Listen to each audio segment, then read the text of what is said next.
Long live Ghana, man. Long live the baby, man. One time. So come go to Jenny Bombay. So come from we are fire. I made it ever to you. Ghana made it ever to you. When me free Ghana, me man penny I would cano your friend or Dr. Nkrumah. Me mini sign up when my dear number your mama. I send back up baby na me say ya eya me nwanwa. Here on no neje fan hu de. Get na raya sasin ye. Eya body de my ye. Moja na no here gunya de to ho my ye. Edru me ne wo go say ye be ye bi atwa so tie. Get na de be ya me ne wa. Ya me ne udi a. Na me ya me ne udi a. Wo so. No bi anya bi o.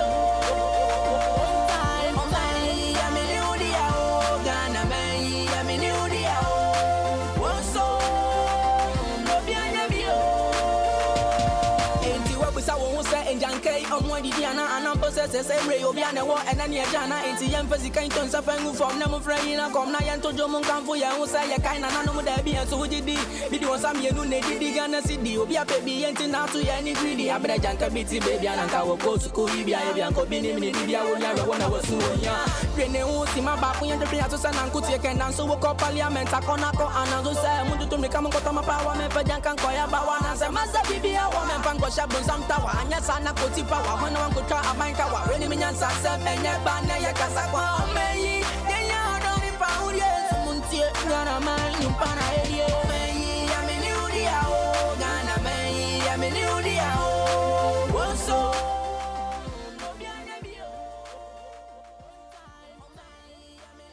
Hello and welcome to another edition of Diaspora Weekly. My name is Jermaine Nkrumah and you're watching Diaspora Network Television, DNT.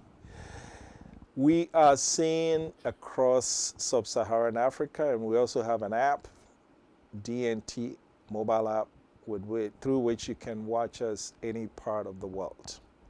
Today, we are going to discuss services. If you're a diasporan, I encourage you to listen very carefully because you're going to hear some things that you probably have not heard much about, and the services that are going to be available for you. But as usual, if it's DNT, if it's Diaspora Weekly, we don't get anywhere. You don't get to meet my guest until you hear the jangle.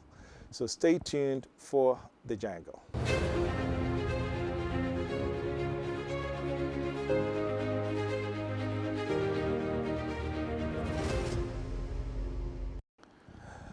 In today's jangle, I want to talk about us, Ghanaians, and our democracy.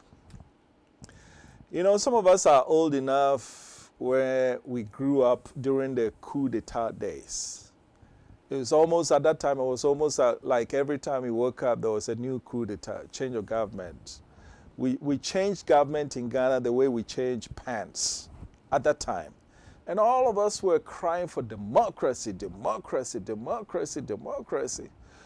One day, I think somewhere around 1992, I mean, there were some democratic governments. Buzia, short-lived, and then, of course, Liman's government, also short-lived.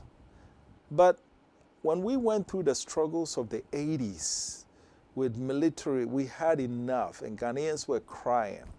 So God, in his ultimate wisdom, snapped his fingers, and in 1992, we got our wish. Democracy arrived. And thank God, since 1992, we've been on this democratic journey. But guess what? It didn't come without its own problems. Whereas other people have done this democracy thing for a long time, we are still in the infancy stage. So whatever the problems are in Ghana today, democracy can be pointed to, and to the point where people are even yearning for military again, which I would strongly warn against. But let's look at what is happening with democracy and where I point the finger to you and me, okay? Today, Ghanaian has misinterpreted democracy to mean freedom to do whatever I want. I want to break the law. And if the government tried to stop me from breaking the law, I get upset and are threatened to vote him out. We saw it in 2008, the taxi drivers in Kumasi. They said, we won't vote because you're driving us from here. Almost everything. You come to Medina, they burn tires, whatever. Why don't you give us footbridge? And then the government said, okay, fine, here's your footbridge. Now they don't even use the footbridge. And if you try to arrest them, they will tell you, you wait, election will come here. And so now, if you see things, a lack of enforcement of the law, governments are petrified of the people, because I've seen situations where the government want to simply enforce the law, but the backlash alone will cause the government to back off. So now we have our democracy, but guess what?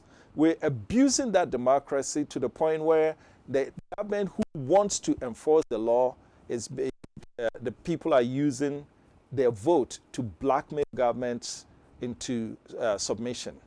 So in the end, what do?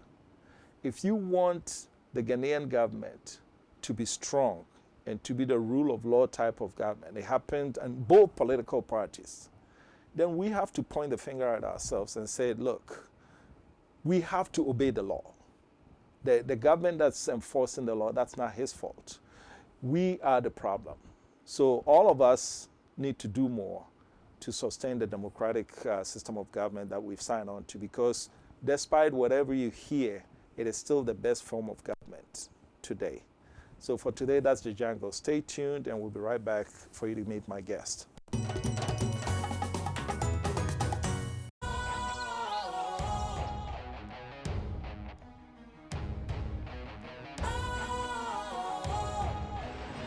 What's cool, fresh and trendy with a new look? Makes you feel real good, that refreshing vibe. Satisfies you right just the way you like. Do you know? Do you know? Do you know? You ain't gotta do it alone. Specialized makes you flow. Anytime, anywhere. Specialized, feel different. Always think specialized. Special ice, natural mineral water. Feel different. Think special. This advertisement has been vetted and approved by the FDA. Hello and welcome back.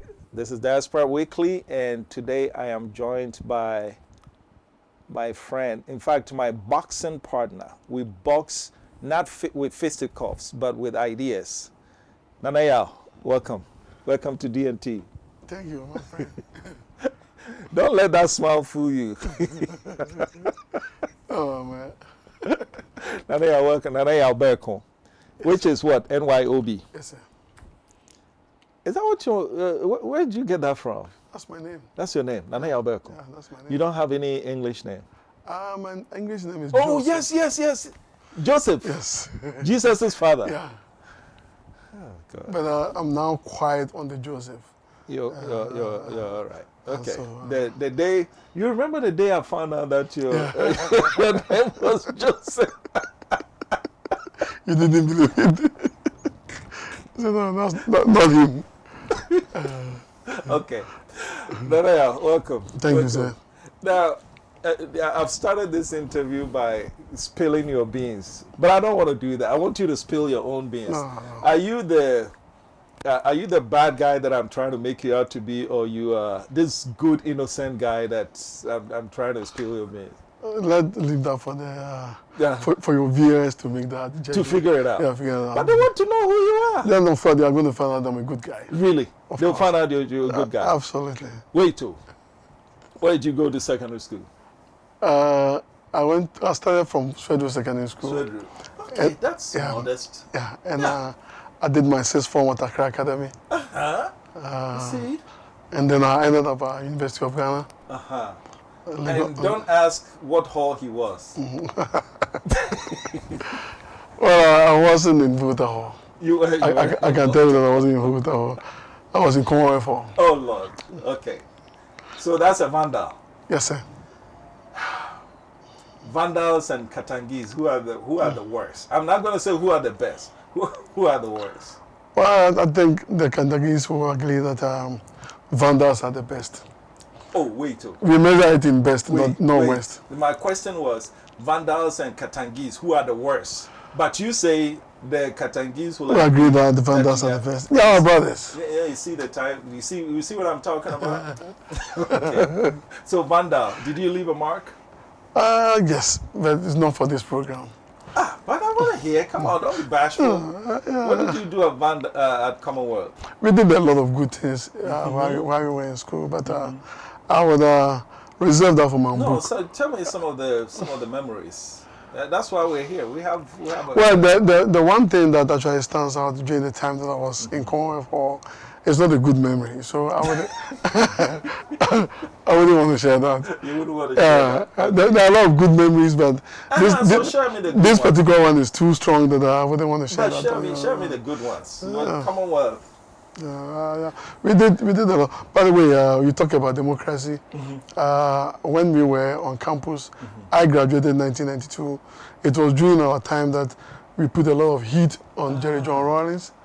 Adubuahin actually pretty much drew a lot of his support and energy from Congo.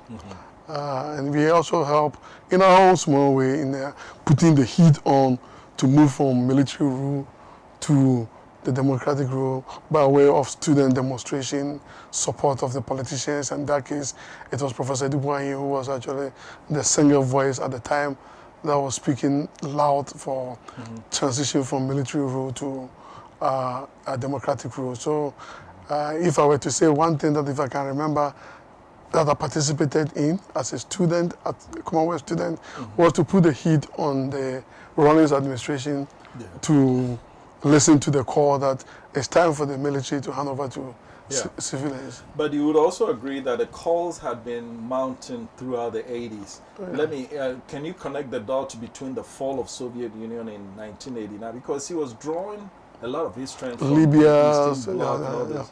Do you think the fall of the Soviet Union in 1989 had something to do with why he finally said, my backbone is gone, so maybe I should listen to this Westernized? Well, I guess probably part of what I can say is that the wind was blowing. Yeah. And if you are drawing your energy from the East, which is the Soviet Union, and the Soviet itself is moving to participatory democracy, then you don't necessarily have the roots anymore to stand on. Of course, Castro and Gaddafi were part of where he was getting his energy from, but since the Soviet Union was moving in the direction of democracy, Rawlings, you don't want to turn this into current discussion, but I don't think in himself he believed in democracy. It was the pressure that came from within and outside that eventually made him relent. And so the Soviet Union collapse is part of the external, if you like, influence, but internally, Ghanaians were actually making the heat get to him. And Congo, I think we played our role in that. For the first time that a chief Vandal was dismissed from the university. And as far as we can connect the dots, part of the influence came from the Rawlings direction. It had nothing to do with politics, but it was part of the way to break our backbone. Okay. So. All right. So when he finished, what happened? When he finished uni? Well, for me, I think one interesting thing is I didn't get the opportunity. Well, I always get the opportunity, but I didn't work in Ghana after school. Upon graduation, I graduated, I think, May 1992, and September 1992, I had left to the United States. Okay. So you have not, you really, and you didn't work when you were in college? No, well, I did my national service. Okay. I did my national service after sixth form. So at least you have a taste of what it's like to work in Ghana. Absolutely. I did my national. I thought I was the first JSS teacher at Ningo, New Ningo. Okay. I went to teach there around 1988. After that, then I came to the University of Ghana, and then after graduation, I got a chance to go to US. So I went to US, and since then I've been in the US till now. So what was life in the US like? Life in US, that's another long story, but I will put it in summary form. I think I have gone through America in a way that many Ghanaians or many immigrants have gone through America. You go in, you obey their rules, you pay your taxes, you work hard, and you have the belief that... Pay your taxes? Yes, what sir. is that? Well, in America, there's something called taxes. And what it means is that anytime you do work and you get a reward for it, which is by way of income, the government believes that the government played a role in your work and also... And providing amenities for you. That's right. Like, and therefore, the government believes that the government deserves a part of your income. Nobody likes to pay taxes. But... Except me. But they do it anyway. Why do you think we have such a hard time here in Ghana whenever it comes to taxes? Well, I don't think it's just a matter of we have a hard time in Ghana. I think even Americans have a hard time paying taxes. Yeah. But people by nature don't like to give away their money. Especially when you don't see what the money is being used for. And so Americans also have resistance to taxes. If anybody is running for presidency in America right now, and your platform is advocating for high taxation, chances are that you are not going to become president. No matter how good you are. So it's same thing in probably UK, Russia, wherever it is. So it's not a Ghanaian thing. The only thing I think about Ghana, maybe in my opinion, is that the Ghanaians struggle to connect what they have given to the government and what they use. So in taxes, you remember read my lips, no new taxes. My friend George Bush. Read my lips, no new taxes. And he was, besides him and Trump, those were the last two one-term presidents. And read my lips was for the senior Bush. Read my lips. That was it. Taxes, that was it. That was it. I mean, you say that, read my lips, no new taxes. And then you sign legislation to increase taxes. That's it.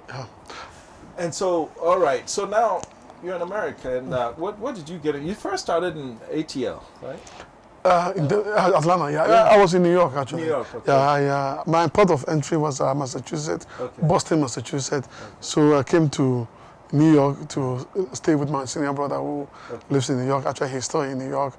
And then after a while in New York, I decided to, I think 1995, when the Olympic Games were coming to Atlanta, there were a lot of jobs in Atlanta, so I decided to come to Atlanta. And then from Atlanta, you came to the best kept secret in America, which is...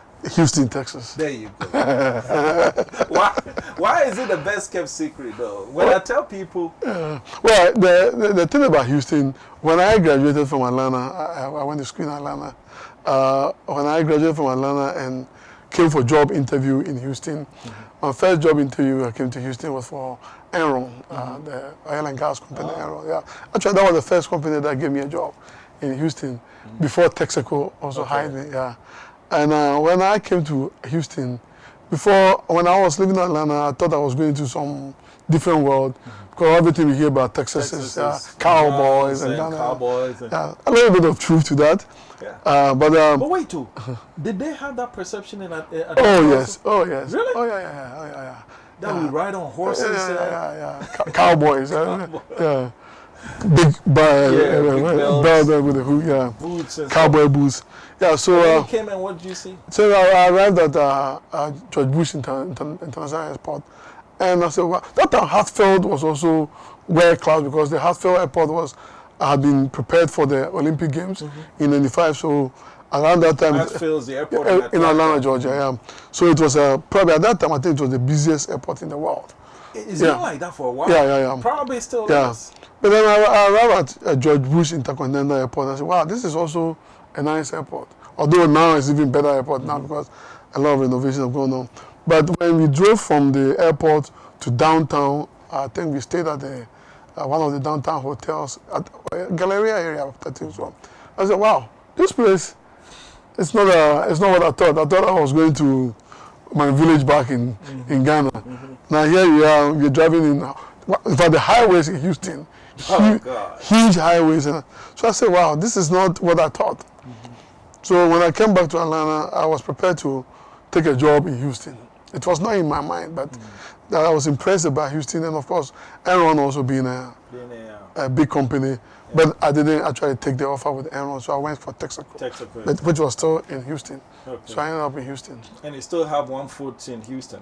Yes, sir. My wife, my children are still in Houston. Okay. Yeah. So life as a oil and gas professional, what was it like? Well, if you are an oil and gas professional in Houston, you live in a family, because almost everywhere you go is somebody that has something to do with oil and gas. Either that firm is a contractor to your company, a service company to your company. In fact, the restaurants are even oil and gas restaurants. How is a restaurant an oil and gas?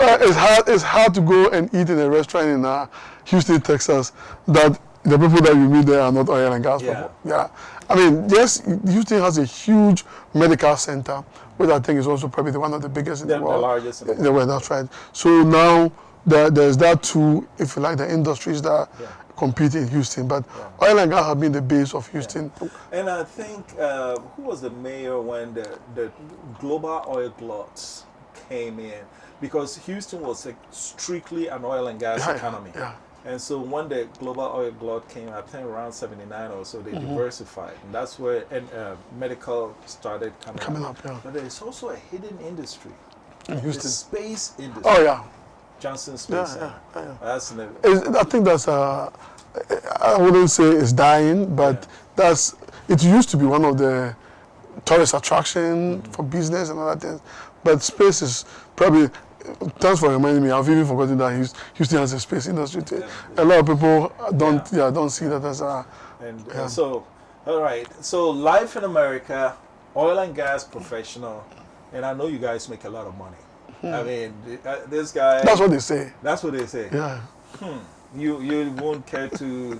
Okay, Uncle Sam is not here to collect any more taxes for you. So it's okay for you to say, what's the highest earnings for an oil and gas professional? Oh, that's a difficult. Annual. That's a difficult question to answer. Is it? Yeah. Really? Because it ranges. Yeah. Yeah. So those of us who are working minimum wage, get it at that time. Minimum wage was what, $7.25 an hour? You see, the oil and gas industry is. You as a Houstonian, I think you will bear to this. It's a very, very cyclical and also volatile industry, in a sense that today, for example, because of what is going on in Ukraine, the fundamentals of oil has changed, and therefore the price is way at where nobody was thinking. 2020, COVID-19, crude oil dropped to minus 34 barrels a day. Look at that. Minus 34 barrels. There's no product that you know of. Minus $34 or barrel? Negative $34 a day. Now you have to explain that. How do you buy something for negative 34? That's a class to be taught. I don't know. I don't know if you have enough time for that. In simple terms, oil companies were producing so much oil that they didn't have places to store the oil. So if you could store my oil for me, if you could store the oil for me, so I'll pay you to store the oil. Wow. Yeah, so that's why pretty much that's why. And the oil, once you put the rig, it start producing. You can't shut it off. Well, we can shut it off, but some of these reservoirs, once we shut them up, just shut them down, it's a struggle to get them back working. Okay. So you want them to continue to be active. Okay. And also, you don't know how long this market is going to go down, and when it's going to come back, and the cost of restarting your wells.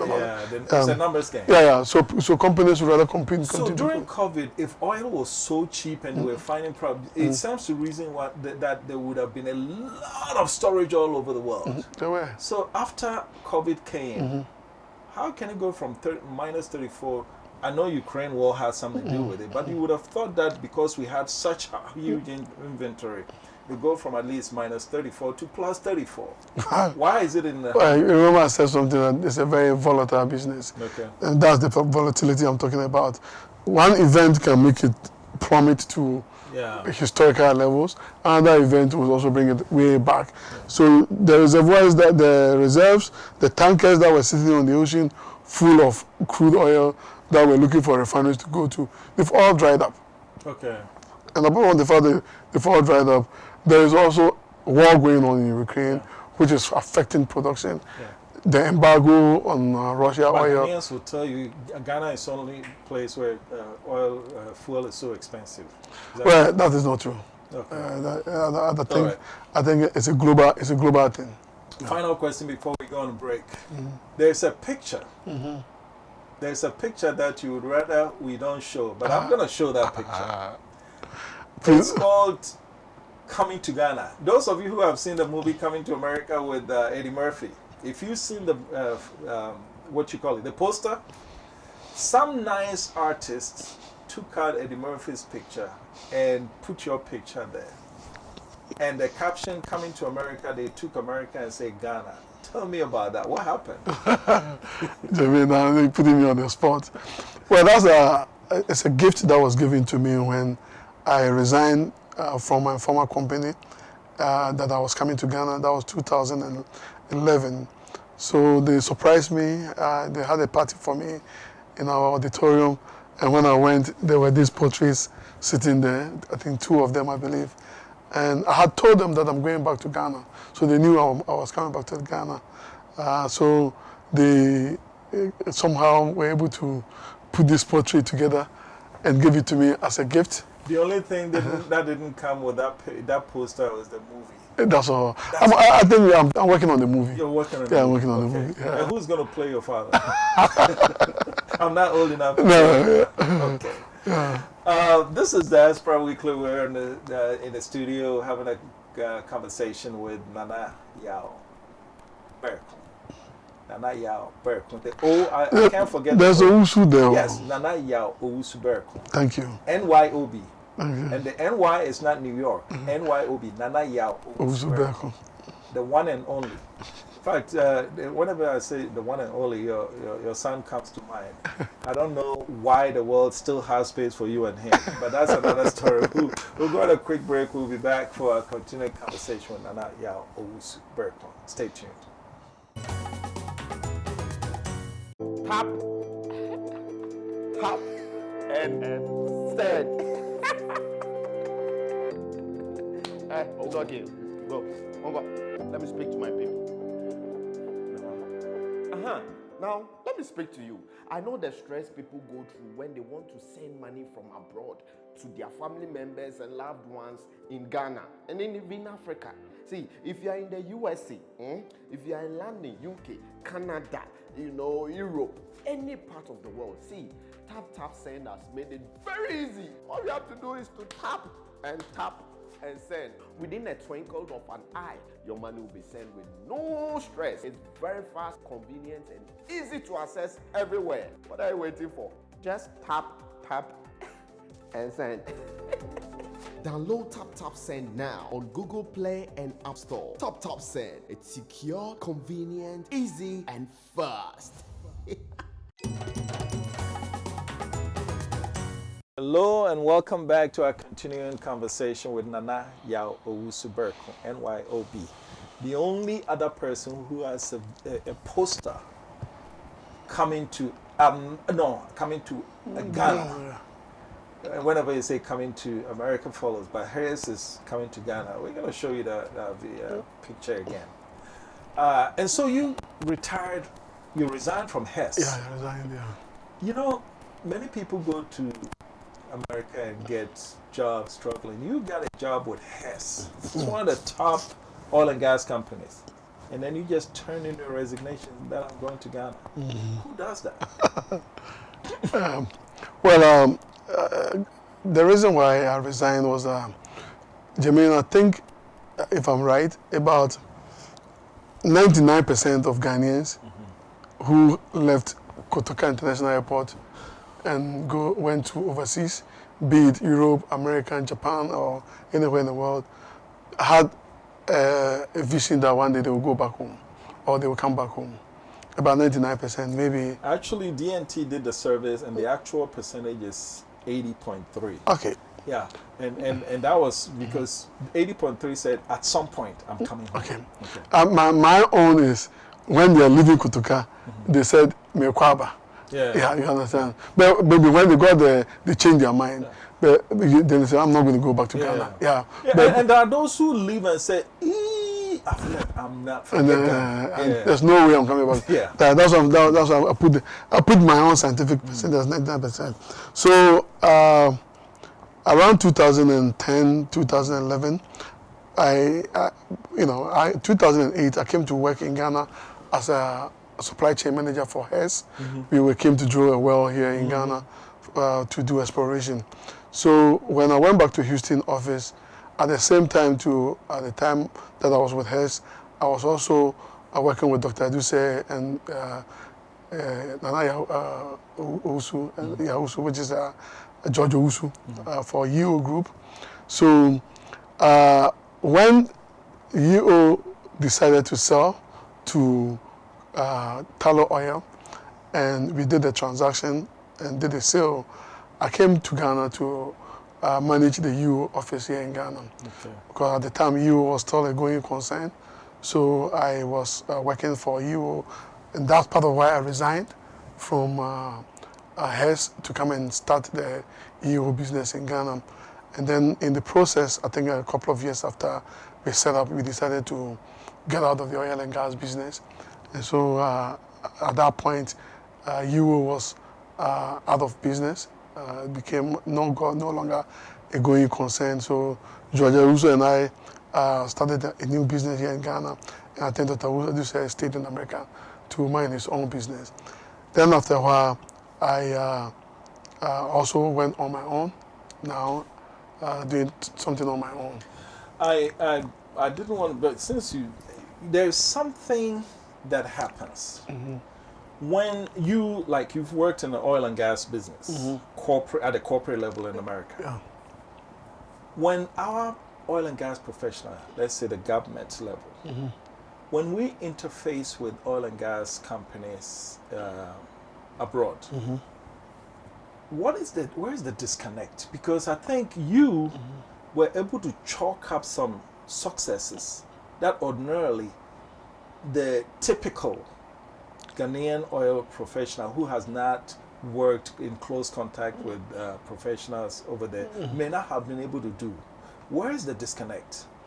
Well, that's a tough question, Jimmy, to answer, because I want to use the EU experience or my experience with Chevron. I worked for Chevron, I worked for Texaco and Hess before I actually came to Ghana. And these are all good or big US oil and gas companies that work with them. And you're in the process, you build some kind of experience in negotiation, doing commercial deals and other things. And there are certain things that will be acceptable to you, and there are certain things that won't be acceptable to you. So if I was representing Ghana, for example, from GMPC side or Petroleum Commission side or whatever it is, I pretty much have a fairly good idea of what the other guy is thinking as I'm talking to him, you understand? And so there are certain things that will be acceptable to me, and there are certain things that won't be acceptable to me. So you would know when they're trying to run over you? Oh, absolutely. Yeah. When you was doing our commercial negotiation with Tallow Oil, for example, and not even before then, there were so many other offers that were given to you, and we look at them and say, no, this is not acceptable. And I want to touch on that because I've actually discussed this with some other people. And some of the offers that were made from the lens of a Ghanaian who had probably done most of his stuff here in Ghana, those were tantalizing offers. But you guys said, nah, why? Well, I will give part of the credit to my friend George Owusu. Our lawyer, Ken Barnes, called him a very stubborn man. He had a spirit that sometimes I wondered why, but he's a good gambler. And A good gambler. Yeah. And that's gambling part. But the other side is that, for example, our transaction with Tallow, we had done analysis based on Tallow's own numbers, reservoir numbers and other things. And so when we come to you and you are going to make us an offer that is not consistent with your own numbers, we are not going to accept that. Yeah. And so when we went for that negotiation, we prepared with the tools that they actually give us public information, and then their own publications and other things. And so when you go and you have the numbers on your side, and if they are challenging the numbers, they are actually challenging themselves. It becomes difficult for them to. For them, yeah. So the same way, probably, if a Ghanaian politician or public officer is doing negotiation on behalf of the country, if we have adequate preparations done, and have numbers to let the other person on the other side of the table know that this is not a fair deal. That is all fine and good, but Nana Yao, you are about to lose the whole deal in a matter of days, and they've put 150 million on the table. No. Are you crazy? That's something that 190 million actually. 190 million. Said no. And he said no. Nah. And you can potentially lose the whole thing. It is 190 million or zero. And he said, all right, I'll choose zero. It takes a lot of guts. Got to do it. Anyway, let me tell you, we're going on this tangent because, you know, I've always believed that if you and I, we know Americans like the back of our hand. If you're sitting with an American in on a negotiation table and he does this, you know what he means by that. Right? Yeah. Do you think a typical Ghanaian who had not would have that kind of it's a cultural thing. Yeah. An American doing negotiation in Tokyo, Japan, is looking at the guy's face and talking to the guy that, trust me, this is the Japanese is also interpreting the American's behavior that you are being rude by looking at my face this way. So it's a cultural thing, and you have to be familiar with that culture, live with, and be comfortable with it before you can deal with it in a way that will make you successful. So if you are somebody from Nigeria, from Ghana, from whatever it is in Africa, and that culture is part of the bridge or the gap that you are dealing with, if you are not able to deal with it well, it can work against you. So to that extent, with your experience in corporate America, in oil and gas, chances are if your transaction were with a Chinese company, you probably would not have been as successful. Is that true? I don't know. The British were not easy to negotiate either. I mean, the Talo, I mean, it wasn't like we were negotiating against. All right. Do you think the government of Ghana uses her diaspora adequately in this context? I don't think so. I personally don't think so. There are some heavy oil and gas experienced Ghanaians sitting across the world. Some of them, if they leave the countries that they are serving in now, right now, those countries, oil production will go down. I know that. I know. Some of them are my friends. But the reason why they are not here in Ghana, I think, is multiple reasons. Some of them probably are not ready to come and work in Ghana. That's personal reasons. Some of them, they are not ready coming to Ghana. It's a result of maybe the environment that they will come. The environment that they will come in, they come and sometimes they get resistance in the environment. Somebody who is in Saudi Arabia that is getting police escort or military escort everywhere he's going because of his knowledge. He comes to Ghana. He's not asking for police escort or military escort, but just recognize me as a Ghanaian and let me add value to whatever it is. They get resistance. And people don't want to go through that. So they say, let me stay in Saudi Arabia, make my money. On retirement, maybe I'll come and buy a house at whatever it is and stay there and have my peace of mind. But the Ghanaian will say, oh, you don't love your country enough. I don't know about you don't love your country enough. I mean, like you said, I'm in Saudi Arabia. I'm getting the red carpet thrown at me. Yeah, because your value is being appreciated. Yeah, but when I come to Ghana, oh, you're too known. You're right. You use the word. You're too known because the person that came from Houston or from Saudi Arabia or from any of these oil producing countries that came in as a Ghanaian and walked into the office and saw things that needed to be changed to make things work better. As soon as you start to implement those changes, or even you suggest the idea of those changes, you start getting some kind of resistance. Yeah. And Too Known probably is one of them. Yeah. And other things that at some point, no matter how Ghanaian you feel you are, you get tired of being Ghanaian. Yeah. And it's all right. Maybe Maybe I'm not Ghanaian. yeah, maybe I'm not Ghanaian enough. Maybe I'm a Saudi. Is this why you formed your company? Well, thank you. What you're talking about Rona. That's correct. Okay. So I told you about I came to run UO Group, and then we dissolved UO Group, and then George and I started things, Mansa Engineering, Mansa Energy and other things, and then we moved on to other things. But Rona became necessary, as a matter of fact, as a business during the year of return time. I live at Prom, Ningo Prom, and there's, people don't know, but there's huge African American community there. Yes. I'm not kidding. I think I have interacted with African Americans more in Ningo Prom than how I interacted with them in New York, Oh, really? in Atlanta, and in Houston. Wow. I'm telling you, yeah. Wow. Oh, yes, yeah. Okay. In Ningo, yeah. Prom, yeah.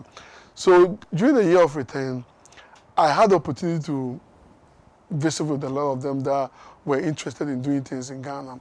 Either is land acquisition, business registration, a property acquisition, and other things. And when I saw them going through the struggle, because some of them came for only like 2, 3, or 4 weeks visit, and they want to do so many things before they leave, and they may not be able to do it before they leave. I look at that, and I look at the typical Ghanaian too, who also came in for vacation, and is also doing something in Ghana, building a house, building a hotel, a hospital, whatever it is, and you don't get to do things the way you want to get it done, and then you leave. And then you leave it in the hands of your sister-in-law, your brother, your nephew, whatever it is, to take care of it for you. You go back to New York, Houston, Chicago, or wherever it is, and when you get phone calls, majority of the times, it turns out to be stories. Because when you come on your next visit, all the things that they told you has been done, has not been done. And those that have been done too has not been done well. So I look at the African American interest in Ghana who is trying to come here, but doesn't have any representation here, and therefore comes and struggle. Even to register a business is a problem. And then the Ghanaian who also lives there as a diasporan, who also wants to do things here, and doesn't also have any representation here. And the fact that I had been here, and I had to go through the same struggle myself, to do things, business and other things. I said, maybe this thing here, the right way to do this is not to rely on friends and family members. But a professional. Yes, a professional service. Because when people come to your office and say, Joseph or Rona, this is what we want done. First of all, how can you help us to register a business in Ghana? Sit down. What kind of business do you want to register? We want to set up a nursing home business, whatever it is. We can help you through the process of getting your business registered. If you need accountants, we can help you to find them. If you need lawyers, we can. So pretty much, we become the nexus between The one-stop shop. Yes. You get here, and instead of dealing with your nephew, your sister-in-law, or your friends, you can go to an office, sit down with them, say, here's what I'm coming to do for the next 2 weeks. But when I'm gone, I don't want things to stop. Yeah. Okay. I want you guys to take it over from there, going for us. Yeah. So let's work out the scope of work, agree on milestones, and then represent me in Ghana. You know, you got my interest. We're going to continue this conversation on the other side of the break. But the one thing that just struck me is that if I come in and I give my money to my my niece or my nephew to do things, when I come back and it's not done, there is a limit to how I can hold them accountable. But with you, you understand this is a professional engagement. So if you don't do what you need to do, it is that level. I'm not your nephew, so you can handle me. We'll be back to continue this. This is Diaspora Weekly. Stay tuned. Tap, tap, and stand. It's okay. Go. Let me speak to my people. Now, let me speak to you. I know the stress people go through when they want to send money from abroad to their family members and loved ones in Ghana and even Africa. See, if you are in the USA, if you are in London, UK, Canada, Europe, any part of the world, see, tap send has made it very easy. All you have to do is to tap and send. Within a twinkle of an eye, your money will be sent with no stress. It's very fast, convenient, and easy to access everywhere. What are you waiting for? Just tap and send. Download Tap Send now on Google Play and App Store. Tap Send. It's secure, convenient, easy, and fast. Hello and welcome back. We are now in the middle of a juicy part of the conversation. Rona Services. And Diaspora. Nana, Rona Diaspora Services. Oh, Rona Diaspora Services. Before we went on the break, NYOB was telling me why he set this up. But let me ask you this. A lot of other diaspora returnees have set up similar companies. What differentiates you from theirs? Okay, so I think part of what I've found out about services that others are doing is some of them provide advisory services, how to help you to relocate, assimilate into the system, and so on and so forth. What Rona is doing is different because pretty much what we are doing, and we have a mantra saying that let Rona be you in Ghana. So what we are doing is that we want to be the person that is representing your interest, or the company that is representing your interest while you are not here. Okay. You understand? Pretty much our services are geared towards people who are not living here, but are making investments in Ghana that needs to get good stewardship for them. Or willing to relocate, Yeah. but they need some legwork done. Absolutely. Okay. So we become your agent or the go-to company that helps you in the re-establishment of yourself in Ghana, Okay. the monitoring of whatever it is we are doing, to make sure that whatever it is that you were supposed to be doing by yourself, if you were in Ghana, we are doing that on your behalf, Okay. based on agreed upon milestones and scope of work that we have agreed on. All right. So if I'm at a place where I'm having to choose between my nephew and you, whereas my nephew may ask me for, $50 here, $100 here, and everything. So in the end, even if he chops my money, I'm using a Ghanaian term, chops my money, I haven't lost much. With this professional guy, he's going to charge me an American fee. Can I afford it? Oh, it's when our first clients came and we told them our fee structure, they were baffled because they thought this for such a service, they were expecting us to charge some ridiculous amount. It is not. So first of all, Jimmy, one of the key drivers that got me into this, you and I have talked about my background as an oil and gas person. I wasn't into services such as this, but it became a call because I went through the pain of having gone through some of the things that. Wait, I don't see any scars on your body. The good thing is I'm wearing my. Yeah. So when I saw, and we are not here to talk about people's stories, but I've heard about people come and they see things that. And then they collapse. Yeah. And like I told you about the African Americans, I know people that came in and they thought they were buying land, and then they found out that there's no land, and they've paid a lot of money and so on and so forth. And part of what was driving my idea is, okay, somebody needs to make a business out of this to provide this service, is that it was also going to end up getting a bad rapport for Ghana, because the same African Americans that were getting interested in coming to Ghana, because they don't want to go to Nigeria or some other places because of other things. Very soon, they are going to go through some bad experiences, and you'll find things on YouTube, and they'll say, oh, they're not like us. They will talk. Absolutely. Oh, yeah. So I said, no. So somebody should provide professional services to help people here. Yeah. So it is not, yes, there's going to be money to it, but my interest is even more driven by the fact that I'm bringing some kind of peace of mind to people, and also quality of work. You pay $200 to register with Rona. That $200 that you pay to register with Rona, anytime you pick up a phone and you want to call Rona to ask for anything that you want done, in Ghana, from your hometown to whatever it is, we will be working with you to get that thing done. That 200 is opening the door for you to access our services, because we need to keep our lights on, pay our workers, and all that. But let's say now you are a registered member for Rona Diaspora Services.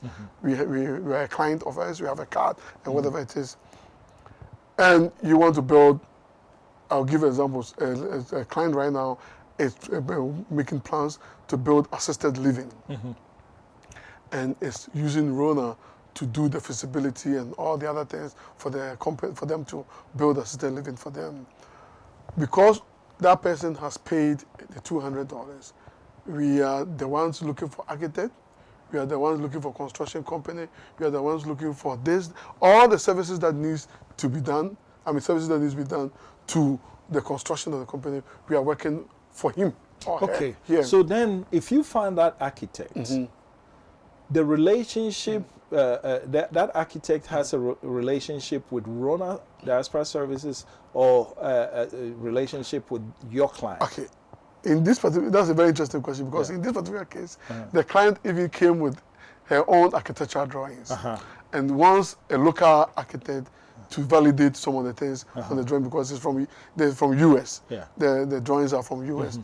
So now there's already drawing in place, but you want to localize it.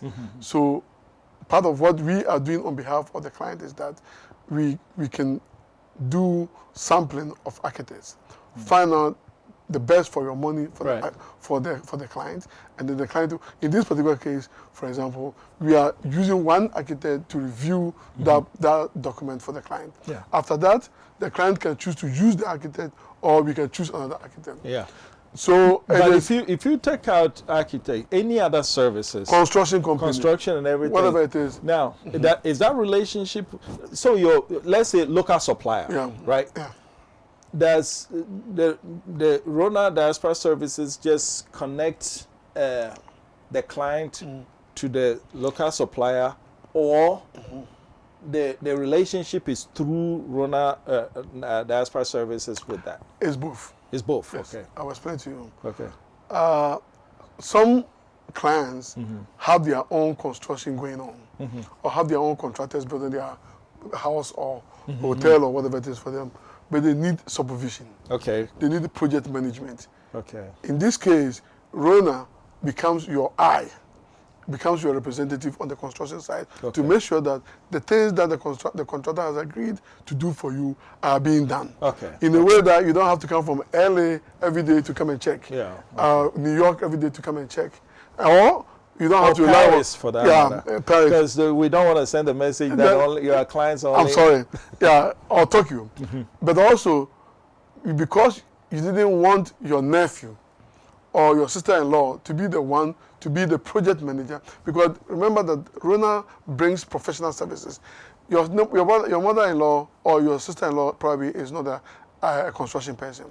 Rona, once you hire us to be the project management company for this your project or the silver support, we are going to bring professional people to do that on your behalf. Okay. You understand? So if there's a plumbing work that is not being done right, if there's electrical work that is not being done right, if it's a laying of tiles or whatever that's not being done, the person that is supervising has an eye that can tell. That is a key piece of information, because I know you're a good oil and gas person, but I've never known you to be a chef or a construction. So which means you will source the applicable professional to the client. Absolutely. Okay. How has it been so far? Well, so far so good.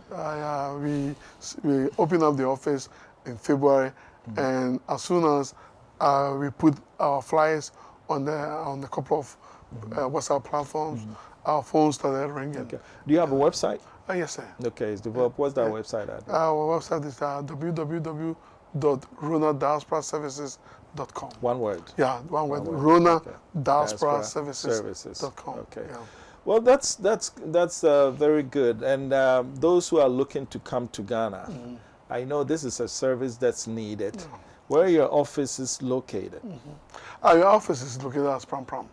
Yeah. Okay. We believe in diversification. We are moving away from Accra. Accra. The traffic in Accra. Okay. So if my project is in Kaswa, that's the very opposite of where you In fact, are. your project can even be at Bagatanga. Okay. We will work with you on that. Okay. So Very good. All right, Rona Services. Now you've been in Ghana since. I've been in and out of Ghana for 10 years now. Okay. So 10 years. Yeah. How has it been? So you came in 2012. Yeah, I came in 2012. All right. Yeah. Actually, 2012 is when I started staying longer in Ghana.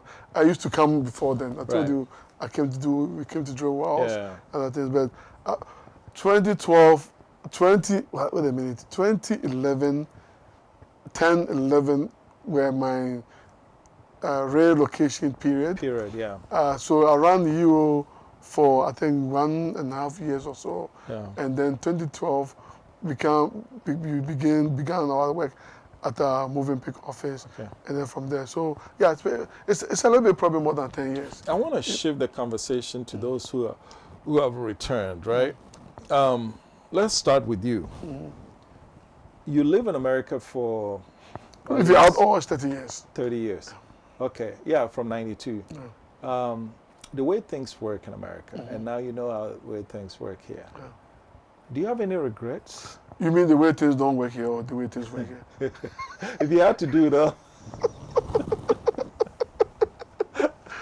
You see, there you go again. I told you, once a vandal, always a vandal. So, I mean, how has it been? Do you sometimes feel regret? Well, I have a simple answer for you. I would say for me, the jury is still out. Okay. Because I remember one time you and I were sitting and we looked at each other and said, what is really wrong with us? You live in America, nobody's driving you, no, and then you pack your bag. And this conversation was when Doomso was at his peak. But we've toughed it out. And so what message do you have for those who are out there contemplating on coming, but we need that pothole to be fixed before I come. Oh no, what message do you have for them?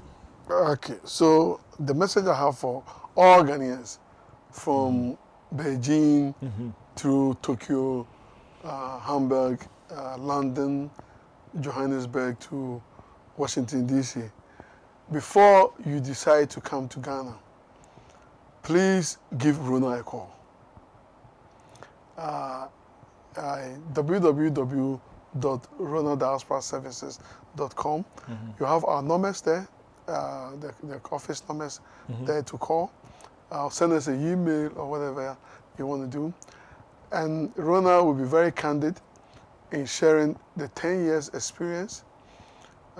We are pretending that the 10 years is the only time that we've lived in Ghana. Of course, we're all born in Ghana. But the 10 years is what will be a value to a client. I don't think you and I have talked about this so many times. I don't think I have a time now to really do the pros and cons. But I was coming to that. If I call you from Singapore, I'm thinking of coming home. If I'm in your shoes, I'm saying, wait, if I give this guy any badness, I might discourage him from coming. So what kind of advice, do you paint a 360 picture, the good, the bad, and the ugly, or do you give them mostly a rosy scenario? What I do for now, when people come to me and they ask me, so talk to us about your experience in Ghana, and myself and my wife, and this is even Ghanaians and African Americans as well. My wife and I are trying to bring our practice to Ghana. We're trying to do this. Talk to us about that.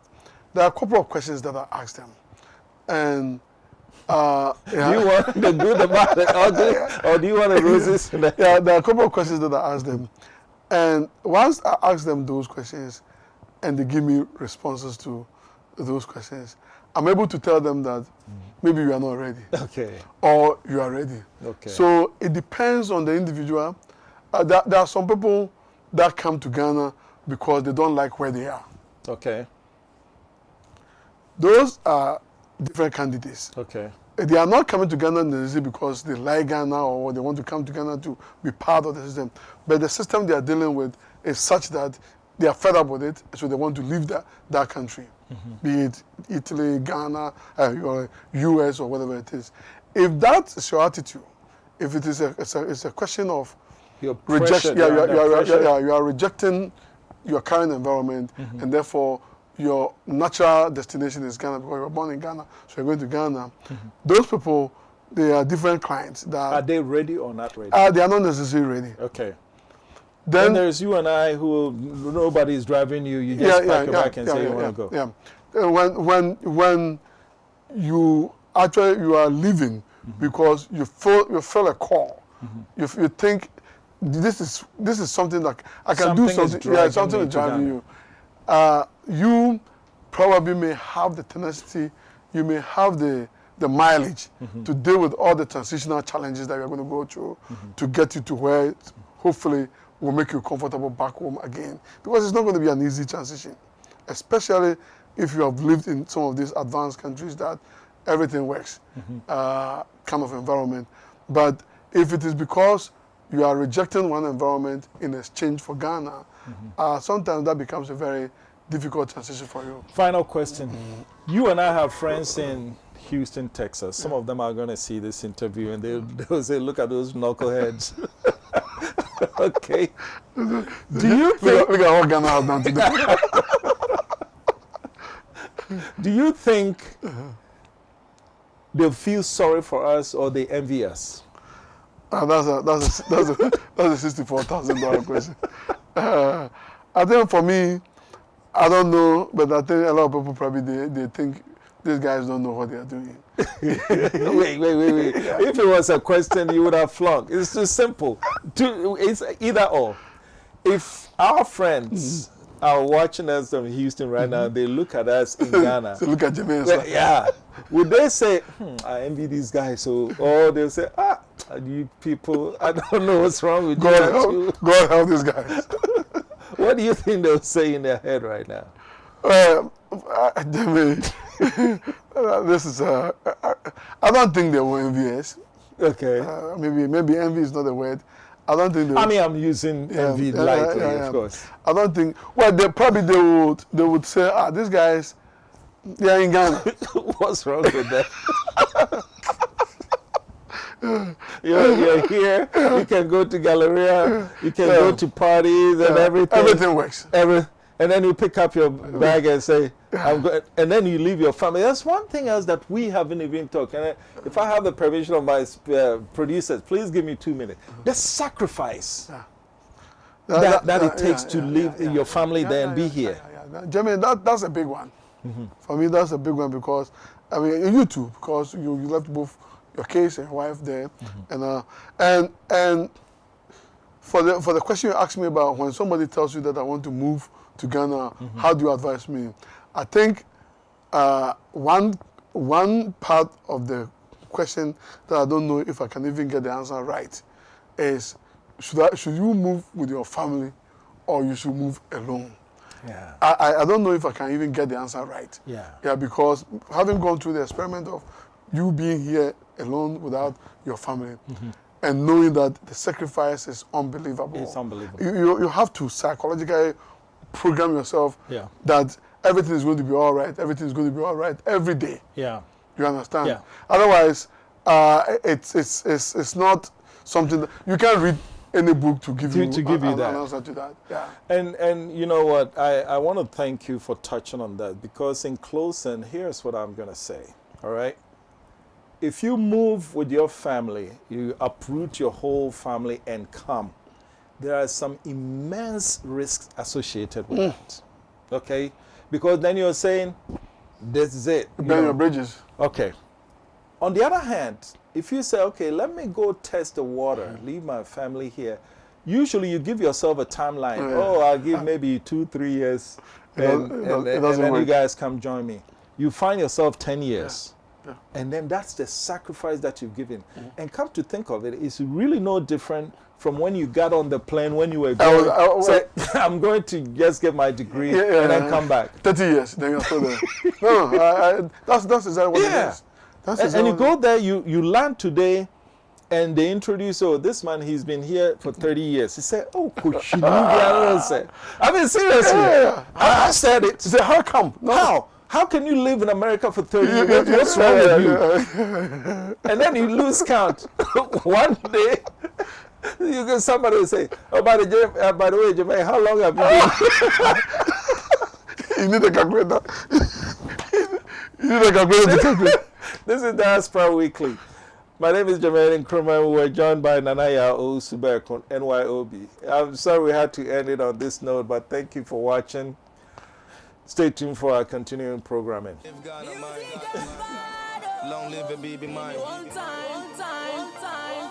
So come go to Jenny Mumbai. So come for we are buyer. I'm ready to you. Ghana made but to you. Let me free Ghana. Me man penny I would cano your friend or Dr. Nkrumah. Yeah, me sign up when my dear number your mama. I send back up baby na me say ya I am in one here on no neje fan who ye get naraya assassin ye I have what they my moja nana no here gunya de to her my a room me never to say be at was so tie can I be ya me ne wa ya me new dia na me ya me new dia oh so no be anya bi